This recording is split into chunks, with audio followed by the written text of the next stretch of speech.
Hi, everyone, and welcome to another episode of Simple Living High Thinking, where we unpack Tukaram Prabhu's Friday night Gita class, Bhagavad Gita class. And I'm joined by Tadeo Souza. Thank you, Prabhu, for joining. My pleasure. And we've missed another couple weeks, so we're going to catch up today. And we're at the end of chapter 9. So, what context would you like to give to set up the episode? So chapter 9, it includes one test that we're not going to cover today because we're not there yet, but it does include up to text 34 and text 34. And I'm foreshadowing.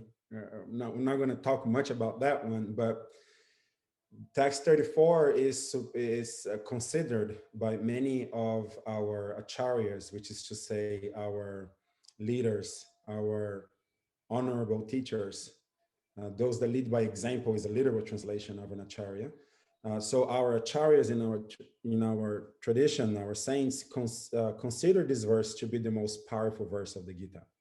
And so I'm bringing that up in relation to the context because this chapter is very theistic. We've been talking about this.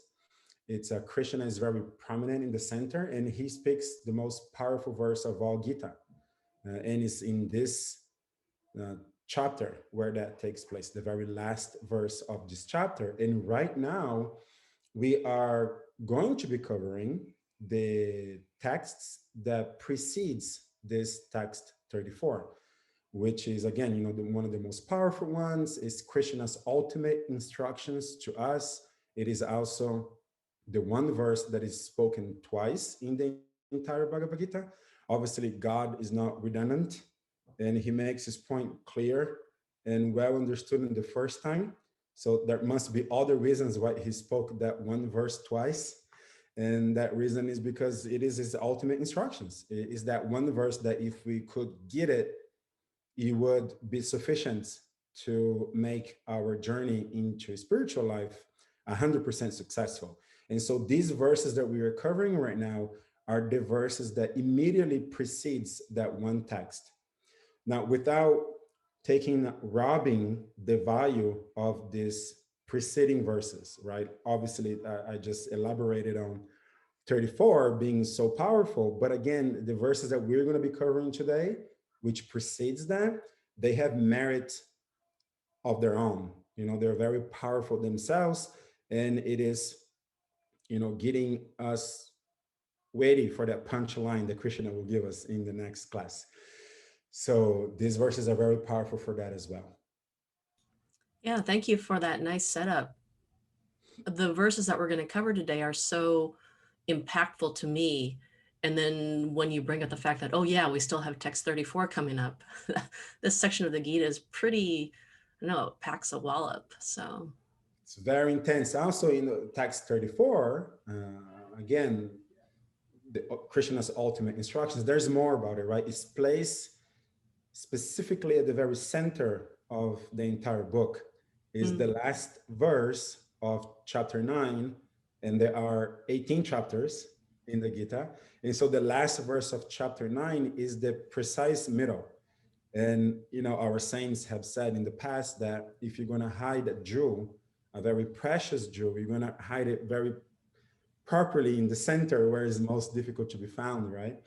And so there's so much to be said about this chapter, context wise. It includes this last verse.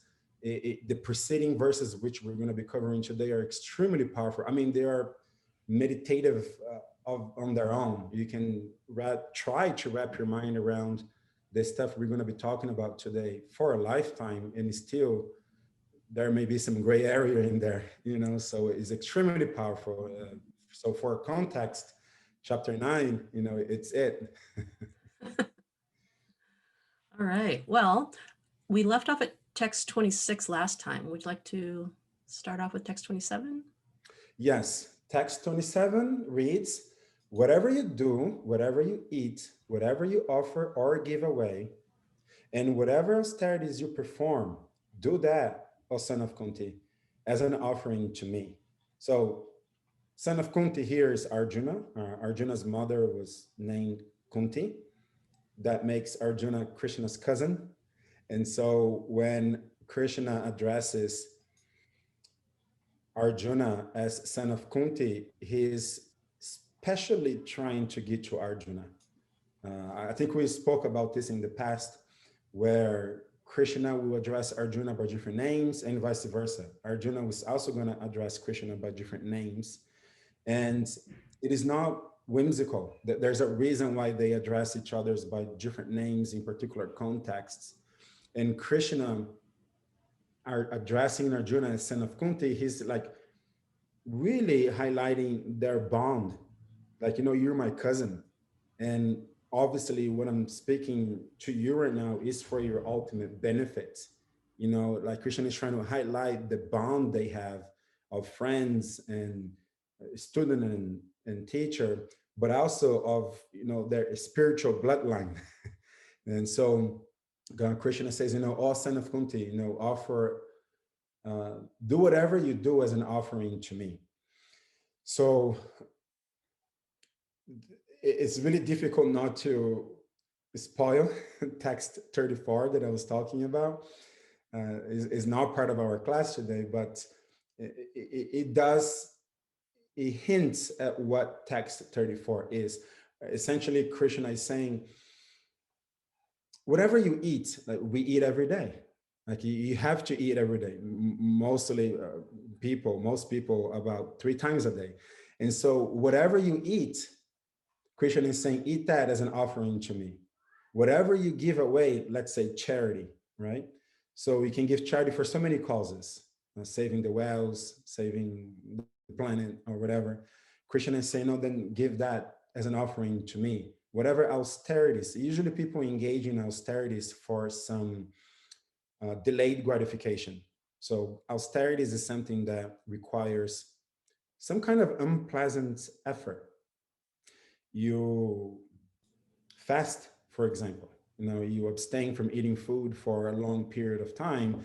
It's voluntary. You are voluntarily embracing a reasonable amount of discomfort, and you're doing that for a higher purpose.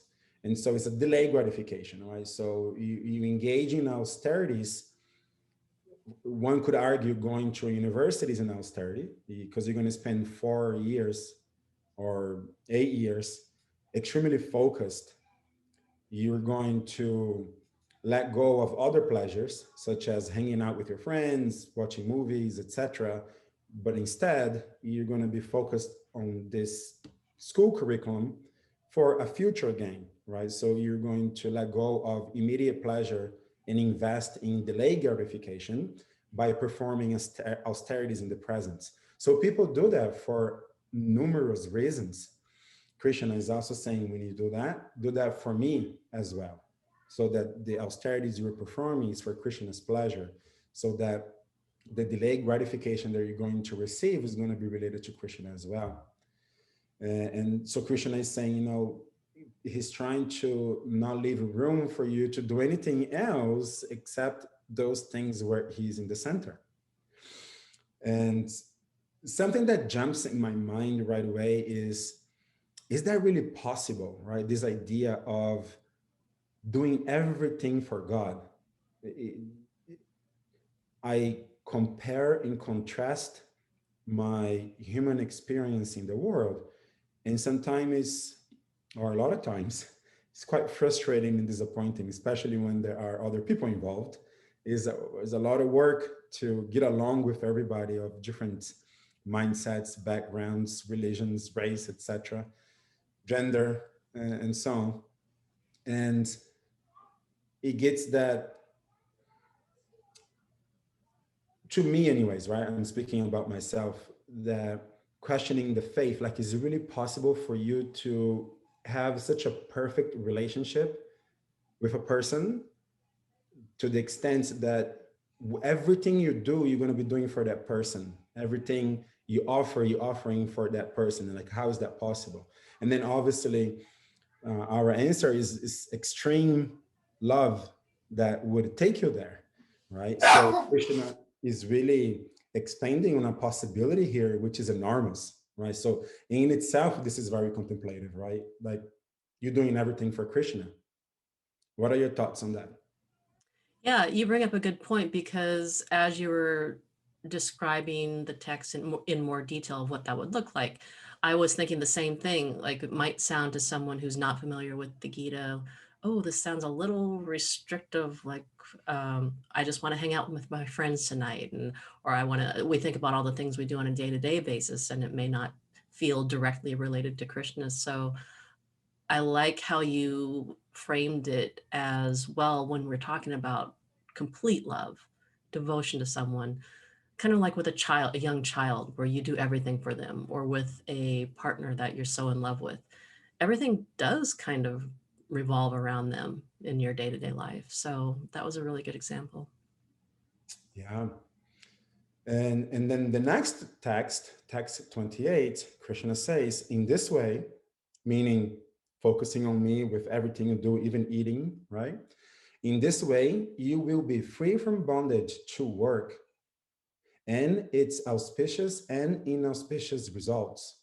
With your mind fixed on me in this principle of renunciation, you will be liberated and come to me. So there's the idea of work, not the idea, the fact, right? Everybody on this planet is doing some kind of work, and due to the laws of karma, for every work you do, you're going to receive the reactions of that work. So for every action there is a reaction, right? And so Krishna is saying, if you are doing that work, however, with him in mind, like whatever you are eating as an offering to him, whatever you're giving away, whatever you're offering, and so on. If that is how you are acting in the world, then you're going to be free of this bondage of karma. So we are forced to work. And I can expand on that a little bit more. Krishna, when he's trying to explain exactly what that means for us to understand, he says something even about blinking your eyes or just walking, or he even says, eating and passing stool. So these things that we are doing, you don't have a choice. You have to do these things. And so even as you're doing those things, there will be reactions to those things, especially eating, for example. Obviously, for Hare Krishna devotees, we take strict vows of vegetarianism. A lot of devotees take even a step above to be vegan. And so, what you're eating has a tremendous impact on the karmic reactions you receive. If you're eating non-violent food, you're going to have non-violent results. If you eat animal flesh, which is brought to you by an extreme act of violence, which is killing animals, then you're going to have that kind of reaction. So Krishna is saying, but if what you're eating as an offering to me, then you're going to be free of the bondage of that action, whether it is auspicious or inauspicious. And so you could be also eating some food which is vegetarian, but not necessarily be Krishna conscious. And so that would have a good reaction. But then the catch is that you have to be here in order to enjoy that positive reaction. And that is the catch in itself. You have to still be here. You're not attaining liberation where you are transcending the material world and going back to the spiritual world. You are back in the material world to reap the benefits of those good actions. But if it's offered to Krishna, then even that positive reaction, you're not bound to, and then you can attain liberation. And so Krishna is talking about this fact that if you do everything with me in the center, then rather the reactions of that action would be good or bad, it doesn't matter. You're free from that. And in this principle of, and if you fix your mind in this principle of renunciation, I thought we could expand on that a little bit as well. Renunciation here really means that you renounce the idea that the results of your fruitive activities is for your pleasure or for your satisfaction. You're renouncing that idea, but rather you are accepting that everything is meant for Krishna. So you're renouncing your own desires, your own material desires in your experience in the world. So you understand, hey, I'm eating not for my satisfaction, I'm eating for Krishna's satisfaction. I'm performing these austerities not so that I can benefit from some delayed gratification in the future, but it's rather just to please Krishna. And so I am renounced of the idea that I am the benefactor, um, that I'm the person on the end that receives that good thing. And I've renounced that idea because I'm only concerned about Krishna. And so in this way, Krishna says, you will come to me. Hmm. Yeah, I really like this idea of we're transcending both bad karma and good karma. This idea of, oh, even the good results that you might be attached to, like that doesn't even matter if you're giving everything, devoting everything to Krishna. Right, because if you go to university, get a PhD, and you become some kind of renowned professional, right? Whether you become a doctor or a quantum physicist or something like really far out, something that our society would really honor and praise. All right, so you put in your 8, 9, 10 years of deep austerities in the university context, and then now you're going to receive the results. You're going to be that doctor, that lawyer, that physician, and so on. And that's a good thing, one could argue. But what is that compared to attaining the supreme person? What is that? What does that mean in comparison to eternal life? Like you can be a doctor, okay, after 50 years, you're no longer a doctor because you're going to be dead. And so that is meaningless compared to attaining eternal life with the supreme person that we've been doing our best trying to describe here, who is Krishna. And so you don't even care about that good reaction. You want to transcend that as well. Who cares about becoming a doctor in this mortal world? I prefer to be a servant in the eternal world. So that's the idea of renouncing even the good reactions as well for the sake of pleasing Krishna, putting a smile on Krishna's face. Hmm. Yeah, nicely said.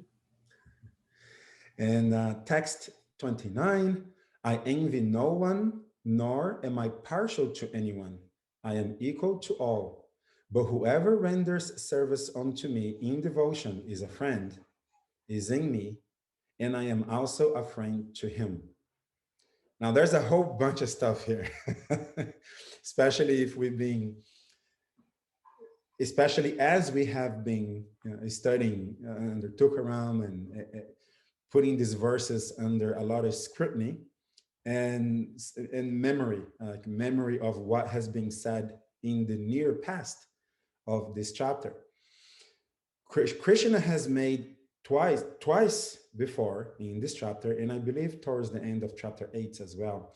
Krishna has made a point where he is describing himself as the very principle that pervades the entire universe.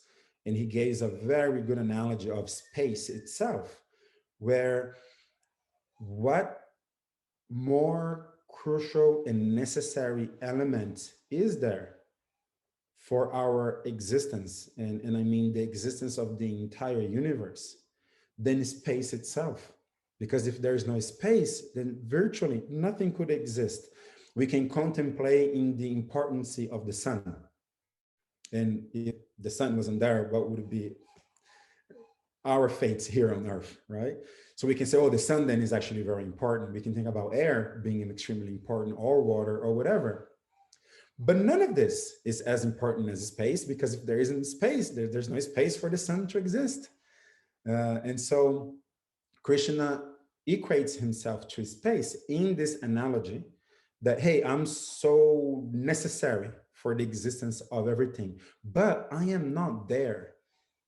Krishna makes that point. Like, I'm crucial, I'm necessary, but I'm not there. That was the idea of panentheism that we expanded on quite a lot. Krishna is both present but also transcendent. And so twice before Krishna makes these points, we are in him, but he's not in us. That he is like space to all of existence, but yet he's also transcendent. He can be outside of space as well. So twice before he's made this point where he's a little bit more aloof, which theologically speaking is necessary as well, because it allows for us to explain in a rational way how God is not ultimately responsible for hell and that eternal hell doesn't truly exist. Because if God was so close, if this healthy separation didn't exist, then God is actually responsible for hell as well. But there is enough separation to allow ourselves to create hell with the misuse of our free will. And so Krishna elaborated on that distance between him and all of existence twice before. And something that is quite interesting, one of the things that is quite interesting about this verse is that in relationship to Bhakti Yoga, that Krishna just described in text 27 and 28 that we just read, he then say, but whoever renders service unto me in devotion is a friend, is in me, and I am also a friend to him. So then now Krishna is back together with us. We are in him and Krishna is in us. And so, whereas twice before he said he wasn't in so close to us, now he's saying actually we are friends and you are in me and I am also a friend to you and I am in you. So now he brings us close again, you know. So the idea that bhakti yoga is such a powerful force that it pierces to the very structure of the universe that Krishna had described before in terms of panentheism, that he's here, but he's also a little bit there. But through bhakti yoga, it breaks even that construct of all of the universe, where now it has the power to unite us again. And that seemingly aloofness, separation of Krishna is dissolved in the face of devotional service. What are your thoughts on that, Kim? Yeah, I really loved the discussion that we had on text 29 because it did, like you said, oh, Krishna's been saying all this time, there's, I'm in them, but they're not in me. And then all of a sudden we have this text that seems to fly in the face of that. And so this idea that there's what is the special element that would create that connection, that friend connection? And then it comes down to bhakti and that love and the fact that when we are acting, in devotional service, acting from a place of bhakti, that the idea that we are no longer operating in this material world, but we're connecting to the spiritual world, with like penetrated out of the the bubble, um, that just kind of blows my mind. Yes. It speaks to the power of bhakti, right? The power of love between us and God. Hmm. There is a few more things to bring out from this verse. Krishna says, I envy no one. Well, that is expected because God is fair and he's got a healthy psychology. So he's not really in a position to envy anybody. And so I envy no one. Okay, he's God. He shouldn't be envious of anybody. He says, nor am I partial to anyone, which is to say, he doesn't prefer one person over another. He says, I am equal to all. So there's equal opportunity. Krishna does not discriminate against anybody, right? Equal opportunity. But whoever renders service unto me, then he's my friend. He's in me, and I'm also a friend to him, which is to say, okay, now I prefer you, right? I mean, in one sense, I'm not trying to put words in Krishna's mouth, but he actually starts the second sentence of this text with a but, right? Which indicates that is in contrast to what I have already said, like, but, right? So I envy no one, nor am I partial to anyone. I'm equal to all. All right, cool. You expect that from God. But, so in contrast to that, whoever renders service unto me, so if you are loving me, that is a friend, is in me, and I am also a friend to him, which is now to say, look, you're my friend and I'm your friend. And that really seemed to me that Krishna now does prefer you. Whereas there's some people there who may not be rendering devotional service onto Krishna. And Krishna is not talking about them as being a friend, right? So that can be a little bit problematic because Krishna is like, is it a little bit of a contradiction in here? He's saying, I'm equal to all, but there is this person who I am actually a friend and is a friend to me. There's something more about that person, right? It's almost like the principle we just talked about, where before Krishna was talking about panentheism, where he's necessary, but he's also a little bit aloof. But then now through Bhakti Yoga, we are close back together. So similarly, the first part of this text seems to me where Krishna is like the aloof part, where he's necessary, but he's also elsewhere. I envy no one, nor am I partial to anyone. I'm equal to all. So everything's neutral. But then here comes Bhakti again, devotional service. And then now to these people in Bhakti Yoga, then they are my friends, I'm their friends, they are in me. So there's a preference here. So is Krishna contradicting himself a little bit? Is it like now partial, but before he said he wasn't? Was he just trying to defend himself? Like what's happening here? And I've heard one of our teachers explaining this quite elegantly with a very simple example. Imagine you are a store owner and you're selling candy, and somebody comes in and gives you $5, and you give that person 5 candies. All right. Now somebody else comes in and gives you $100, and you give that person 5 candies. Well, doesn't seem like your business is going to last very long for once, but there is something wrong here because one person gave you $5 and you gave them 5 candies. The other person gave you $100 and you gave that person the same thing, 5 candies again. You are actually mistreating the person who gave you $100 because the person that gave you $100 is giving you more. So you would only be natural that you would give that person 100 candies. As if you follow arithmetic, in my example here, each candy is worth $1, right? So if you give $5 and you give 5 candies, if you give $100, you would expect 100 candies. But if I give you 5 candies also in return, then I am not considering the fact that you're giving me more. And now I am not treating it right. The fault is actually in me right now. And so for the person who is not rendering devotional service to Krishna, Krishna is just waiting actually, but he's not giving us anything. He's not interviewing with our free will. He's allowing you to not render devotional service unto him, but he's still equal to you in the sense that you still have the equal opportunity to start rendering devotional service unto Krishna anytime you want.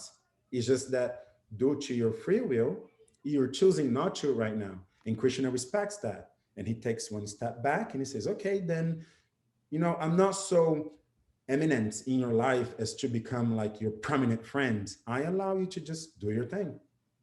So then Krishna is not thinking, he's expecting, he's excited, he's waiting, but he's allowing yourself to not be in him and him in you so obviously.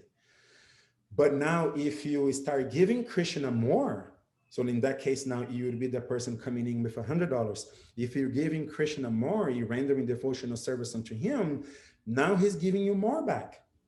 He's actually giving himself to you. He's giving himself as your friend. And that is only fair and it is natural.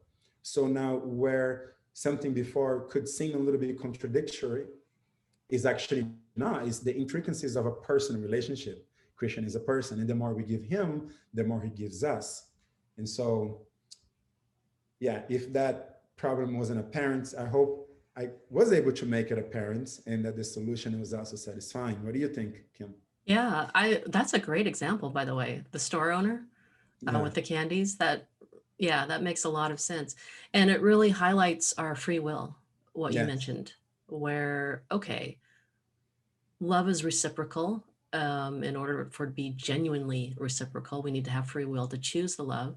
And then it seems natural and logical that Krishna's love could grow stronger from those who are devoted to him, and vice versa. And so, yeah, I can completely subscribe to the idea of partiality and a little bit of favoritism. And it makes me feel comfort. It makes me believe that, okay, there's not just this one $5 reciprocal relationship of, if I love Krishna so much, oh, he's just allowed to give me $5 back or 5 candies back. Right. So, in order for love to be expanding, in order for it to be able to expand and grow at various speeds, various levels, there has to be that play on reciprocation and how that will, you know, how that plays out. Actually, if it wasn't like that, that would be unfair, right? Hmm. Like, wait a Yeah. minute, you're trying to play this super equal to all role, but the point is, people are not treating you equally. Somebody gave you $5, somebody gave you $100. If you're trying to be so zen, where it's like, no, I treat everybody equal, then you're giving them the same thing. Well, the person, nobody's going to be inclined to give you $100 anymore. In fact, I'll just give you $1 because then you're still going to give me 5 candies anyways, you know? So that it would actually be wrong. But there's nothing wrong with Krishna reciprocating more towards those who are engaged in devotional service to him. Yeah.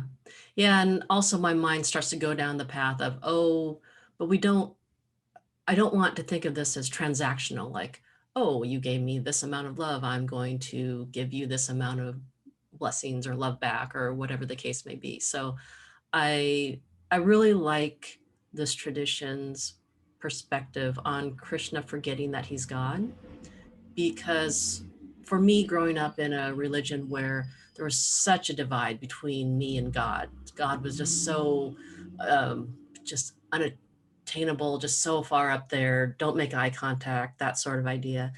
And for love to grow and love to expand, I would think you'd have to, as a devotee, have to forget that he is God in order to want to take care of him, or in order to, say, feed him, or uh, care for him, protect him. And the minute that you start to let the idea of, oh, this is the supreme personality, like he doesn't need anything from us, then it starts to create that divide. So this ability for both Krishna and us to forget that he's God ultimately, that is the perfect recipe for what we're talking about, for love to grow and for bhakti to really flourish. It's a very interesting point. I have almost like a joke. It was actually something that I witnessed it live. I was in one of Tukaram's class. This was probably about 8 years ago or so. And there was this Russian devotee who was quite funny and had like a thick, heavy Russian accent, a very contemplative person, and was sincerely perplexed by this idea of us forgetting that Krishna is God. And with a lot of sincerity, he puts his hands up in class and he says, wait, I'm confused. So we've been told that due to our false ego, we are here in the material world with material bodies, experiencing sufferings and miseries due to us forgetting Krishna. And that self realization means you realize who you are, and most importantly, who you are in relationship to Krishna, so that in one sense you remember God. So you remember that Krishna is your best friend, you remember that Krishna is your well wisher, and then you remember him, then you realize yourself, and you become perfect. And so I'm supposed to spend my entire life remembering God, but when I become perfect, I'm going to forget God. So that was like his sincere confusion, you know? And I can see how that would be interesting, right? Like I'm going to do so much here to remember God. But then when I get back to the spiritual world, I'm going to forget that he's God. So what's the point? Am I supposed to remember him or forget him, you know? So it was kind of like a sincere and funny question, but it's a very interesting point because how do we, I mean, it's such a high point that it's difficult to conceive in my mind If we bring it down a little, if Barack Obama was to walk in my house with some basketball shorts and basketball shirt and be like, hey, Tadeo, let's go play basketball. I kind of have to forget that he's, was the president to go play basketball with him. It's like, I got to relate to him as a basketball player, not like, Mr. President. And so it does require that we forget God as God in order to truly love him. Is a very interesting point you bring up. Yeah, I like that example, Barack Obama. Because he does play basketball. Yeah, yeah, he's But pretty but athletic, so but I'm quite aggressive playing basketball. Some people would say that I don't watch my elbows very nicely when I'm playing basketball. And so, I was like, okay, I'm going to elbow Mr. President. It's like, that's weird. Like, no, I'm going to elbow this guy that is trying to prevent me from dunking on him. That's how I got to think. I got to forget his position. Otherwise, he won't flow. So it's a very interesting point. yeah. So then I must confess that we go into the most troublesome text of the entire book, I think. I think Tukaram agrees. He said it himself. I would imagine that many other devotees are in agreement that text 30 is the most difficult one of our entire book. And we spend one entire class problematizing or understanding the problems that this verse brings. And so I hope you and I can treat it nicely here and really highlight the implications of this text. So it reads, even if one commits the most abominable action, if he is engaged in devotional service, he is to be considered saintly because he is properly situated in his determination. Now, there are just so many things that jumps into my mind. And I think Tukaram did something so brilliant in how he presented this text this time around, which was to spend one entire class only looking at the problems, almost from an outsider perspectives, attacking us, and then how would we defend? So in that sense, we're just defending this verse to, let's say, to an outsider who is criticizing us. And so in that mindset, we really have to explore what are the problems and implications, the problematic implications that this verse brings about. And we spent an entire class doing that. That was, 2 Fridays ago. And then this past Friday, we then looked at it, all right, having resolved all those problems, having satisfied all the criticism, external criticisms, now let's look at the internal implications, like the beautiful side, the sweet side, the loving side, the side in which we again become aware of the personal relationship between God and his devotees. And let's look at that angle in relationship to this verse. And then we spent the vast majority of last Friday's class talking about that more intimate side, so we split it in two. And so I thought we could approach it similarly and first discuss the problems. So the most abominable action, I don't know how grotesque we want to get here to really paint that picture in our minds. But as a father of a 10-month-old little girl, currently, I would think the most abominable action would be a 45-year-old drunk, lusty man raping my 2-year-old daughter or 5-year-old daughter, something like that. To me, that would be the most abominable actions. You can think about genocide, you can think about Hitler, Mao, Stalin, etc., things that they have done, serial killers, people that walked up into high schools, shooting up a bunch of innocent kids, and then taking their own lives. So that kind of stuff. So not to get so much more grotesque in these examples, but I think the most abominable action, I think is necessary for us to try to give presence to, like, what would that be in order to really give presence to the problem of this verse. So if you commit the most abominable action, So let's say you are the person who did this thing. But simultaneously, you are engaged in devotional service. So to us, that would mean I'm chanting 16 rounds every day. I'm not eating meat. I'm not getting intoxicated. I'm not engaging in illicit sex. I'm not gambling. I'm reading the scriptures. I'm trying to serve other like-minded devotees in their association, chanting kirtan out loud and personally, privately. So I'm doing all of that. So that means I'm engaged in devotional service, right? Simultaneously with committing the most abominable action. Well, if I am that person, Krishna is saying, you are to be considered saintly because I am properly situated in my determination. Well, the properly situated determination would be the devotional service here, not the abominable action. But I'm committing both at the same time. And then I'm supposed to be considered saintly. I have a really hard time listening to atheist scientists debating against Western theologians because I feel that they are big bullies picking on little children in the playground. Little children would be Western theologians. And I don't say that in a condescending way. I say that with a realization that Western theology is quite difficult to defend. There's the problem of eternal hell, the problem of evil, etc. So it's very difficult to defend that. And atheist scientists are quite clever and educated and intelligent people.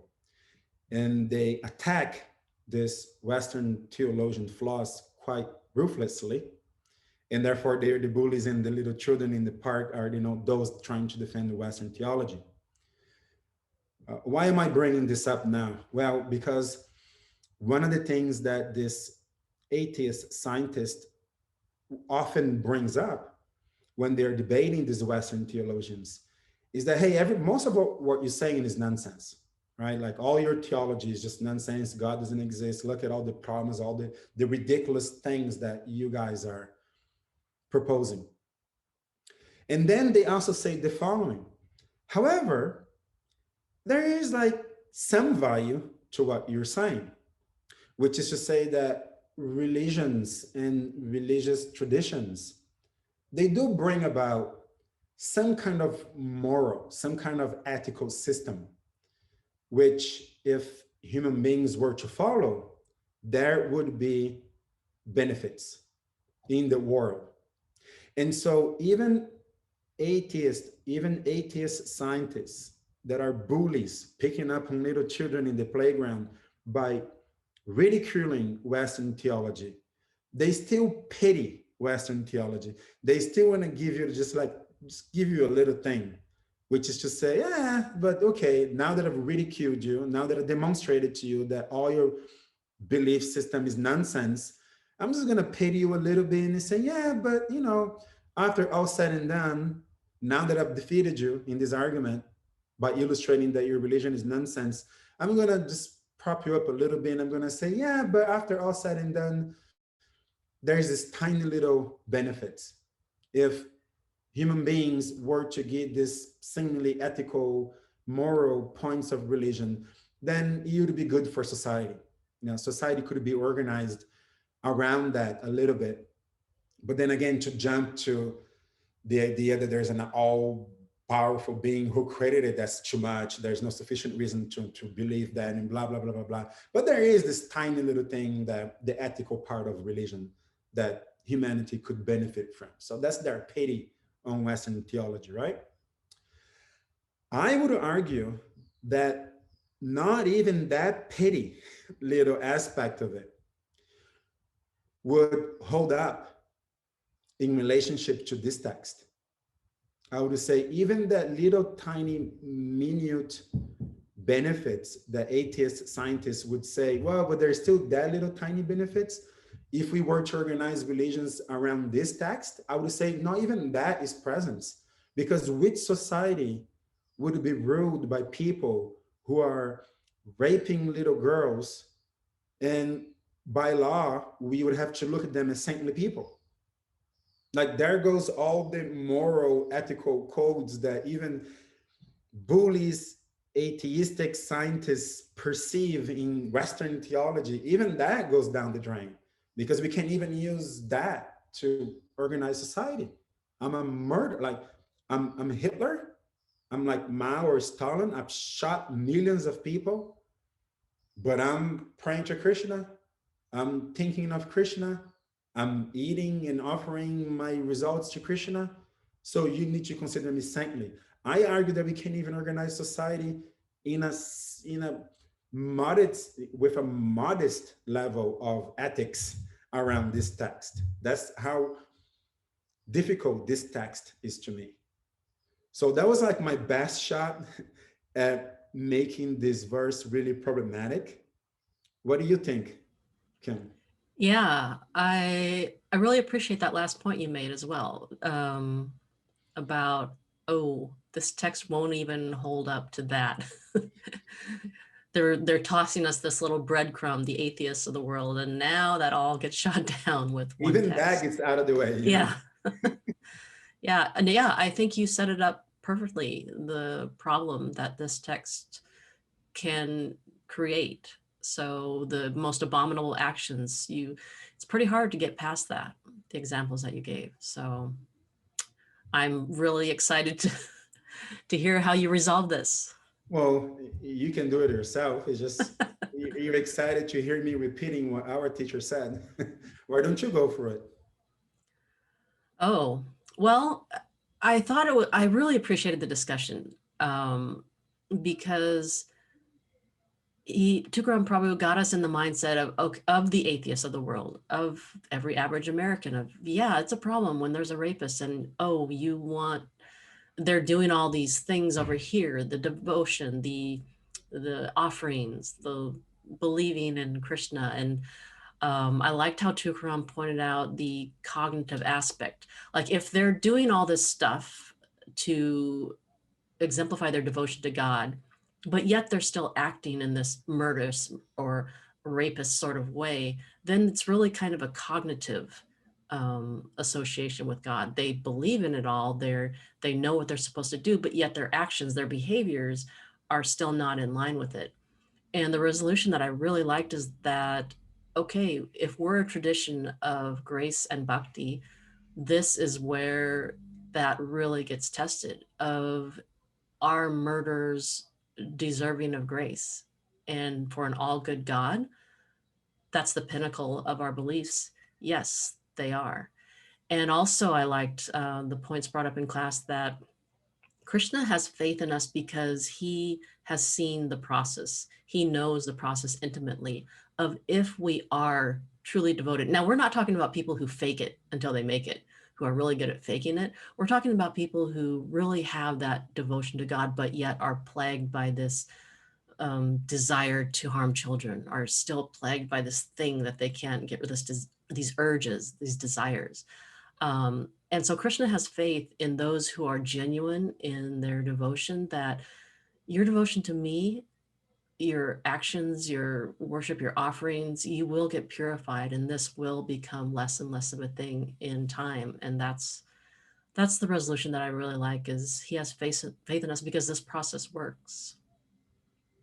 Yeah, you said it so nicely. You know, ever since 2 Fridays ago, when we were contemplating how problematic the verse is, leading up to this past Friday, where we then troubleshot it from the more intimate side, I say the positive aspect of it, I've been spending like a considerable amount of time thinking about it, just every single day.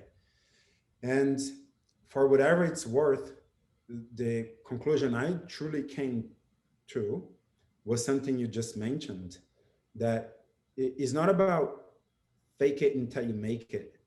It really speaks to the sincerity, I would say. I think if I was to boil down to one word, would be the one word, sincerity. So how could it possibly be true that a rapist would be, let me take a step back. Let me try again. How could there be a circumstance under which I, as an outsider, would look at a rapist and consider them to be saintly? Like, what would be required for me, like in my less than pure consciousness, to not judge that person as a no good, dark side, going to hell forever, deserving type of person? Like, what would prevent me from thinking about that person that way? And to me, it's sincerity, and which is difficult because sincerity is in the first person. It's not. I don't know how sincere you are about anything. The best thing I have are the words I hear you speak and the actions I see you perform. Those would be two good indications to me of what's going on with you inside. But you only know what's actually going on with you inside, your motivations, your desires, and your ultimate sincerity. So I don't know exactly, I can't know how sincere you are about anything. Again, only by hearing your words and watching your actions, I can get a glimpse, but I don't truly know how sincere you are. But you know how sincere you are. And it to me boils down to that sincerity. If you are really sincere about loving Krishna, engaging in devotional service, caring less about you and more about others, let's say, if you're really sincere about being that person, willing to do what it takes to become that person, but in the present moment, you still fallen somehow or another, perhaps due to past karmic reactions, perhaps due to something unfair that was done to you, and then now you're seeking revenge. Whatever the situation may be, the reason may be that would cause you to act in a abominable way. If simultaneously with that, you truly have a sincere desire to become a devotee, then yes, in time, the way Krishna sees us is that in time, you are going to become a saintly person. And that is how it turns really sweet to me, which I think that how Tukaram was able to highlight it so nicely, is that by looking, analyzing at the Sanskrit that Krishna uses here, when he says that in that quickly you well, actually let me take a step back and read text 31st. It's going to help us understand the sweetness of this. So text 31, which is the immediate verse after 30 that we just read, Krishna says, he quickly becomes righteous and attains lasting peace. O son of Kunti, declare boldly that my devotee never perishes. So that's the following verse. So now back to the point I was trying to make.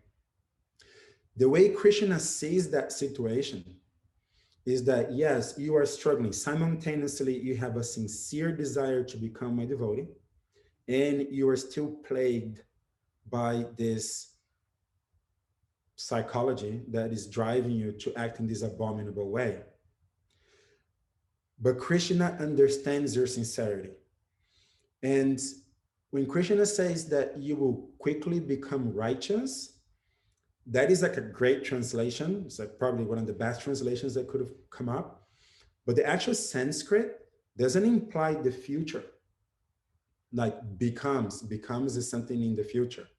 The actual Sanskrit is actually in the present tense. Krishna is saying, if you are the person who is simultaneously holding both the sincerity to be my devotee and the abominable actions, you are now a saintly person. And the sweetness of this is that number one, Krishna is able and willing to forgive us. So there's true forgiveness in this theology, but it's not blind forgiveness. That is to me my critique of how this verse couldn't even be used to organize an atheist society in a nice way, because people would be murdering, killing other people, but it's like, hey, but I'm saintly anyway, so there's no problem. Like, no, because if you're truly sincere, you're truly going to be trying. And Krishna is seeing that you are sincere about trying to become a devotee, And even though you're faulty right now, Krishna has so much faith in two things. Number one, you, and number two, the process of bhakti yoga itself.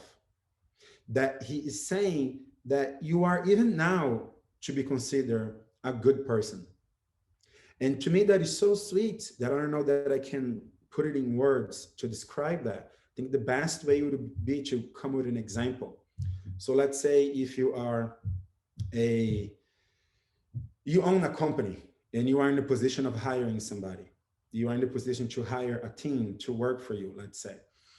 And then now you are interviewing this person, and you know that the required skills to properly fulfill the position you have available is not present in this person that you are interviewing. Suppose that is the case. But the way you are looking at the person, you're looking at the best they have. They have a true, sincere motivation to become good, to be able to perform well at the position that you have available. What would it take for you to accept that person, anyways, as one of your employee? Well, first of all, you would have to be able to recognize their sincerity. You would have to be compassionate in a sense that, okay, I know you're not good enough, but I have faith in you. I know you can do it, and I'm going to hire you anyways. Well, anybody who would have done that for me would be a very dear person to me, because I would appreciate them so much that even though I know I'm not qualified, they know I'm not qualified, still they're going to give me a chance. I would not want to betray the person like that in any way, shape, or form. I would consider the honor they gave me, the opportunity they gave me, as being so precious and so valuable that I would do nothing. I would never betray that person's faith, the faith that that person placed in me. I would never betray that, because that person showed so much faith to me, and it would enhance my relationship with that person to such a high extent that I would do anything for that person. Well, that is how Krishna sees us. That's what this verse is talking about.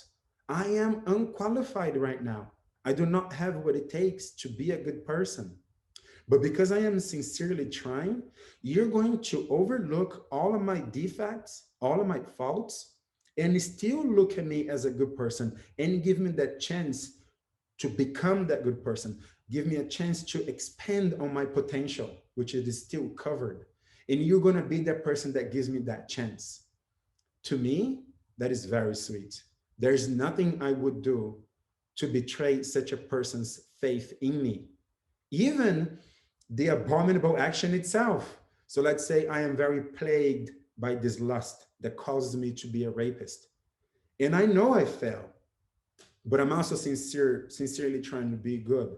And then a judge would give me a chance to redeem myself and say, look, henceforth, you shall act accordingly, and I'll give you that chance. Oh my goodness, I would be so thankful. And I would have more faith in that person due to the faith that they have in me than the faith I had in myself. But nothing would work. This sweetness that I'm trying to perceive, nothing would work unless there is that sincerity. If I am not sincere about this, then it's like you said, Kim, just fake it until you make it, you know? And because we're talking about a triple O God here, fortunately, to our theology, we are not those little kids that can be bullied in the park. One of the O's of our God is omniscient, which means he knows everything. So you can't fake it until you make it when it comes down to God, because he knows how sincere you are. So let us not forget that Krishna is omniscient.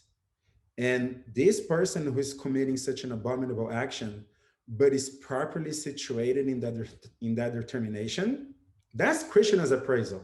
That's Krishna saying that person is properly situated in their determination, which means that person is sincere, because I don't know your sincerity because I'm a limited being, but God knows your sincerity, and he knows that you are sincere, and he's looking at you as a person who committed the most abominable action, simultaneously the person who is sincere, he's overlooking all his faults, almost to his own fault, to the point that it becomes such a difficult verse for us to defend.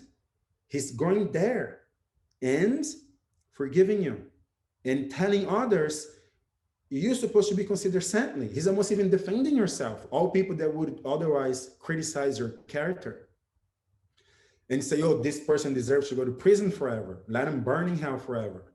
Christian is saying, no, no, everybody, looked at that person as a saintly person. Even now is what the Sanskrit is really pointing towards to. Now, even in the future, when they redeem themselves and become good, no, that person is sincere now in this relationship that we can potentially have of bhakti, where they love me exclusively and I love them back. That person is supposed to be a saintly person right now. That's how I see them, and that's how everybody should see them. And Krishna says to Arjuna, declare boldly that my devotees will never perish. Like, to me, that is one of the most, is as sweet as it gets, in terms of a personal relationship, of what a loving relationship looks like from a perfect being. And to me, that is extremely sweet. Yeah, I like how you just focused on sincerity. And sometimes it takes just a vote of confidence from someone in a position of authority or someone we respect and look up to help us get through that final push of, okay, I'm actually going to decrease my drinking of alcohol. I'm going to actually give it up completely. No one else thinks I can do it, but this one person over here who I really admire, they have never ending faith in me. And so to have Krishna himself, to have God believe in even the murderers and the rapists of the world who have found that genuine devotion and sincerity, that's, you know, conversation is over. We should all get in line behind that. And so, that does put a little bit of weight on us Mhm. because, okay, this is how God views this person. And we should also just kind of suck it up and stop being so judgy and get behind that idea of everyone is deserving of grace, and everyone, when they're in that sincere place, they have the potential and they're on the path. They are, righteous, and eventually we will see that in their actions as well. But that, I loved how you pointed out the Sanskrit of it, how it's in the present tense. That's a pretty big point. Mhm. So Because the way Krishna is saying, he's so confident, not only in bhakti, like, the loving force that binds our relationship. Not only he's so confident in that, he's so confident in us. Like, that person is sincere. I know it. So even now, look at that person as being a saint. That's how Krishna is seeing us. And that continues to bewilder me, how such a perfect personality the supreme person is. And also, something else who Varangi, who we've been missing, brought it up in class, I think is worthwhile mentioning, that now that this is the case, well, actually, before I go there, let me take a step back to make it very personal. Also, I think it's very helpful to bring as close to us as possible to truly understand these points. When we take initiation, our gurus have a lot more reasons to believe that we're going to fail and not keep our vows and betray our spiritual community and maybe even turn against them, than to believe that we actually gonna turn out to become really sincere, good devotees and uphold our vows. Because statistically speaking, the numbers would indicate that. It's more likely that I'm not gonna keep my vows. But the gurus, they are being so merciful that they are giving us that chance anyways. So for any one of us that are aspiring for initiation, we are coming from less than perfect morality and consciousness. And our gurus very well know that there's a great chance that we're not going to keep our vows. And yet they accept us as their students and they become our true well wishers. And many of us fall and then come back and they accept us. But our gurus are also pretty intelligent beings too, and they can sense, with Krishna's help, our sincerity in our hearts. And as long as that is there, they continuously accept us, you know? So they're not blinded fools. They are rather expert, knowledgeable people that are aware of how God sees the world, and they try to see the world in the same way that God does, with God's help in determining people's sincerity, you know. And I believe that that's where I think the point that I wanted to bring Varangi back in, because she then was speaking to this point of, you know, taking initiation and the gurus accepting them and so on. And she made a point how she knows that her teachers, her guru Tukaram, etc., have accepted her even though she wasn't as qualified as she would like to be. Of course, her being a sincere devotee herself, she will never think of herself as qualified. It's part of the humility that a devotee tries to develop and truly develops. And they truly think of themselves as always aspiring to become good, but never actually being good. So then she was making this point, you know, I feel that my gurus have done that to me. They have accepted me, even though I'm not qualified, etc. And she was like in awe of that because she was experiencing that herself. But then Tukaram was kind of leading her into arriving at yet another conclusion, which is the point that I'm trying to bring up right now, which is that, okay, my teacher accepted me, this other teacher accepted me, this other person accepted me, and I'm in awe, and I have benefited from that so much. And then now I must also accept others who may have faulted me. I also must see the world the same way the world sees me, the teachers sees me, and that ultimately the way Krishna sees things, that it should also be the way we see it. Not just that we should expect that others would accept us, even though we are faulty, but we should also expect to forgive others, even though they are faulty. And see, try our best. We're not omniscient as Krishna, but try our best to be aware of their sincerity or the lack of sincerity. But if there is sincerity in there, if that's what your gut feeling, let's say, I hate to be metaphysical, but that's what that is. If your gut feelings is telling you, know, this person is sincere, they are sincerely trying, then no matter how much they have wronged you, you should forgive them and think of them as saintly. And now we are right back to where not only I think we are able to construct society around this text with this in mind, but from the inside, when we're trying to see it from the point of view of how Krishna is seeing us and what he's putting on the table for our relationship, not only we could organize society around this principle, but it would be a very sweet one.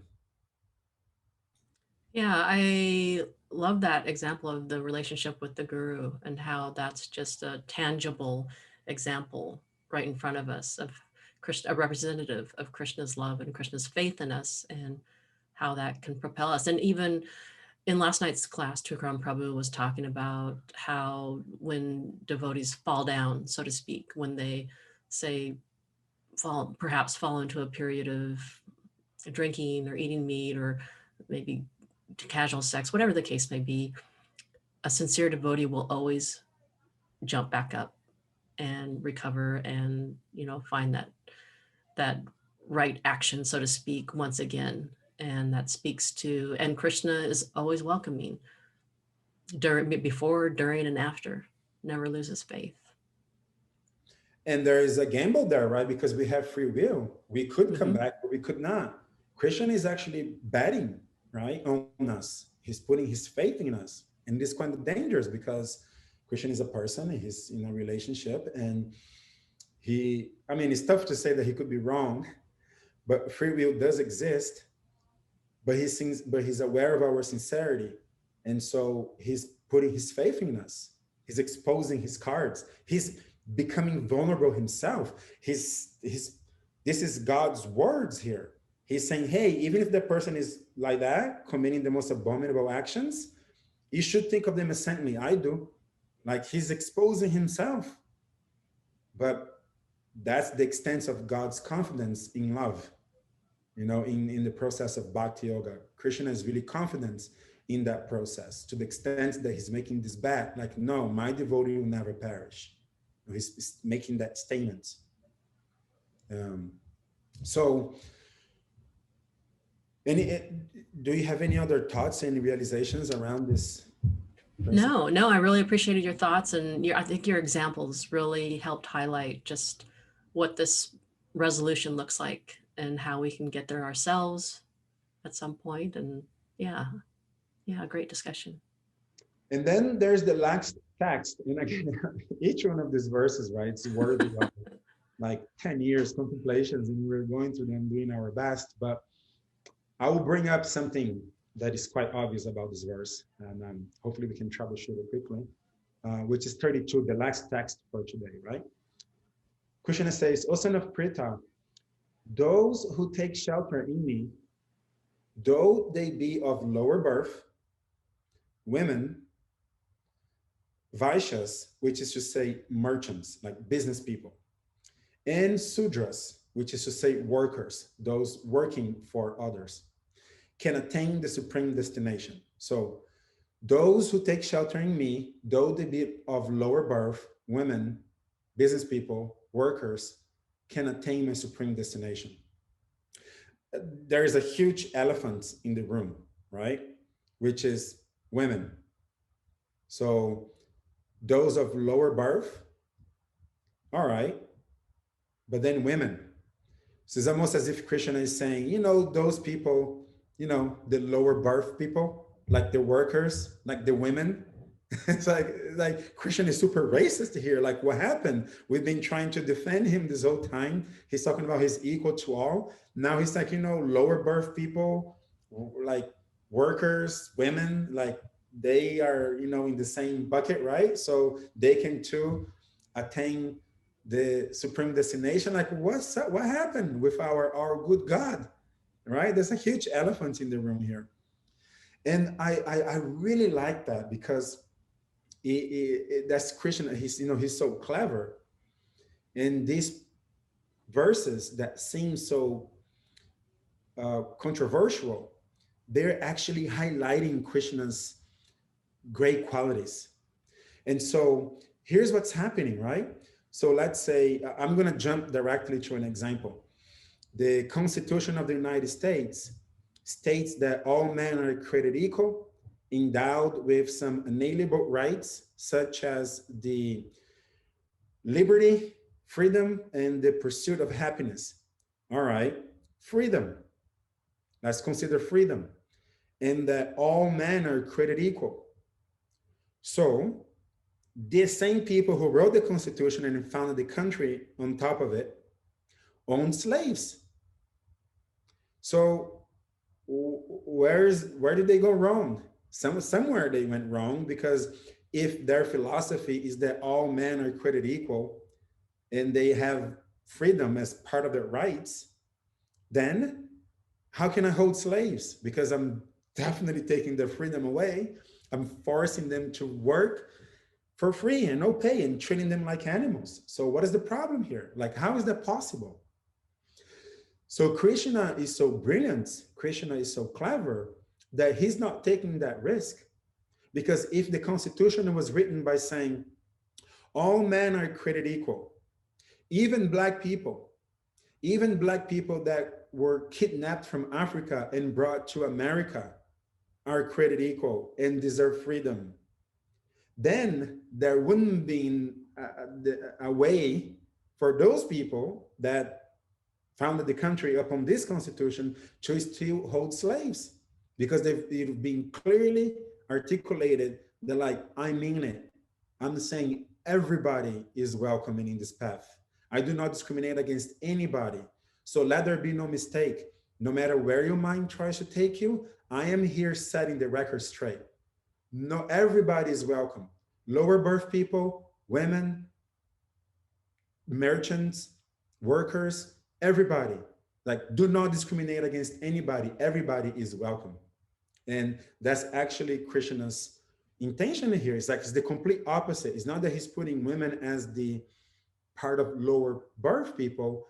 He's really trying to make sure that not at that point when he spoke the Gita or any time in the future, very well knowing what people's mind could be like and how discriminative thoughts can find expressions in so many different ways, Krishna is annihilating all those possibilities once and for all, from the present and the forever after. Do not come up with any crazy ideas. I mean, everybody. Don't that nobody's discriminated against in this path, right? No matter how crazy thoughts one may have. And another very clever thing that Krishna is doing here that Tukaram brought it up is that if you consider women, well, that's 50% of our population. Then if you consider people engaged in business, perhaps that's a third. And people working for those people, that's maybe then that's another third. So then it's like we already covered 95% of society. We covered 95% of all people.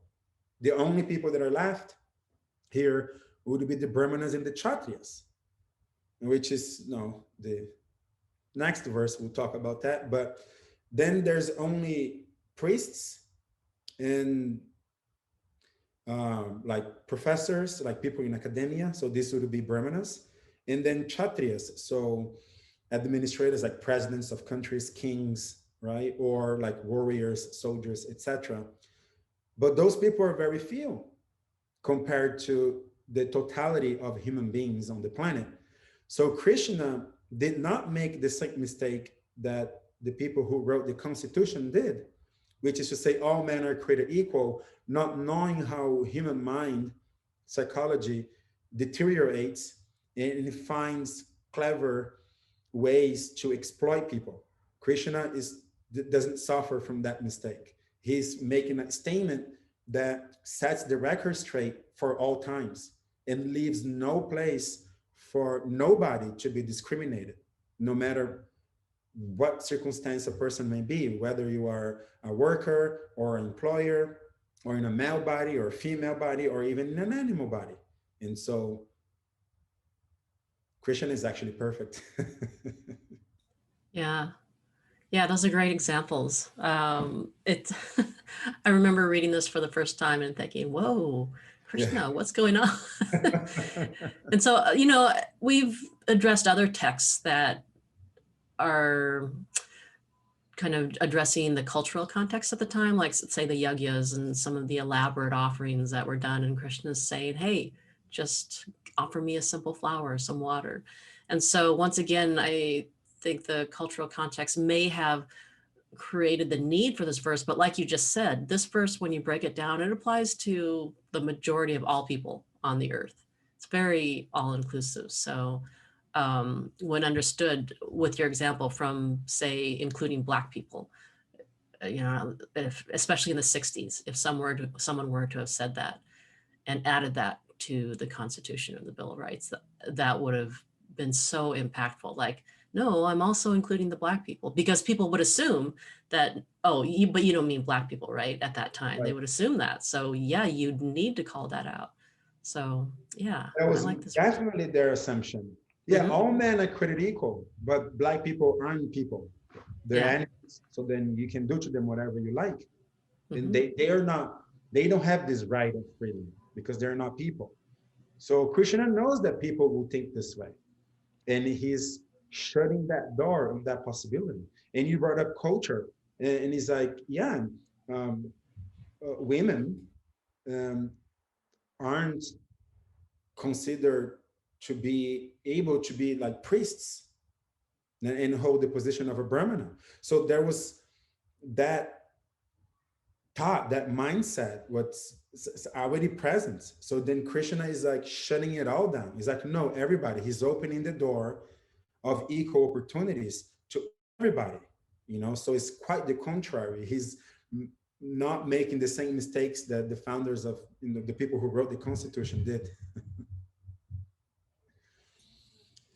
And yeah, so the idea of taking shelter in Krishna is also a big part of this text, right? So no matter who we are, no matter which our position, whether we are the people who are committing the most abominable of all actions, or whatever this minority group we may belong to, if we're thinking of Krishna, if we're following Krishna's way, if we are taking shelter of Krishna, we can attain the supreme destination.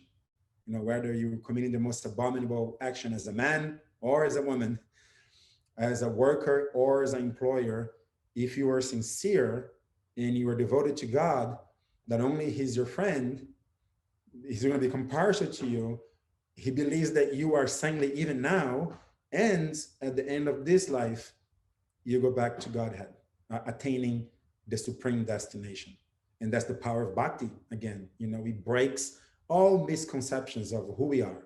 Krishna is just looking in our sincerity and our love, despite whether we may be blacks as slaves or women not being allowed that to be priests of some sort or whatever it may be. Krishna doesn't see any of that. He sees your sincerity and your love. And as long as you have those things, even if you committed the most abominable of our actions, you are going, he's thinking of you as a friend. He's encouraging others to think of you as a saintly person, to declare that you never be perished and that you're going to quickly attain the supreme destination, which is where he is, where we can establish our, reestablish our loving relation, eternal loving relationship with him. Yeah, yeah, and it just takes a little bit of effort on our part, and just a little bit of a little action or devotion or opening that door, and then so much grace and blessings and love are returned back to us. So it's not a one-to-one. It's not like a $5 to five candies. It's like $5 and 100 candies. So That's right. That's right. yeah. Yeah. All right. Well, thank you so much for a wonderful discussion. I loved it. I love the Thank you. classes, and these texts are just so. I love it when we have the whole problematization of these texts. It's a lot of fun to just dig into them and break them It's a down. really powerful way to allow these verses to sink in our consciousness, in to shape the way we see the world, because otherwise we don't truly understand them, because we don't know the bad implications in order to truly appreciate the good implications, in order to be able to defend them if somebody is questioning about our tradition. You know, like how if somebody's truly seeking and come to us and say, hey, you guys seems to be good. I'm looking for spirituality, but there is this verse over here that says I can be a criminal and I shouldn't be a saint. Like, what's up with that? It allows us to help that person understand. But, you know, it also allows ourselves to truly understand them and go levels, many levels deep in our understanding, because we truly sat with them and saw the bad and the good and troubleshot it and theologically and philosophically understood it. You know, it's a very powerful way of teaching that Tukaram gives us. Yeah. Yeah. And I appreciate always the philosophical discussions and the resolving the solution, because if we were a philosophy of blind faith, we could easily say, well, it's written in the Gita, and Krishna, we don't know Krishna's God, he just forgives, and leave it at that. That would be so unsatisfying. And so we are absolutely not into blind faith.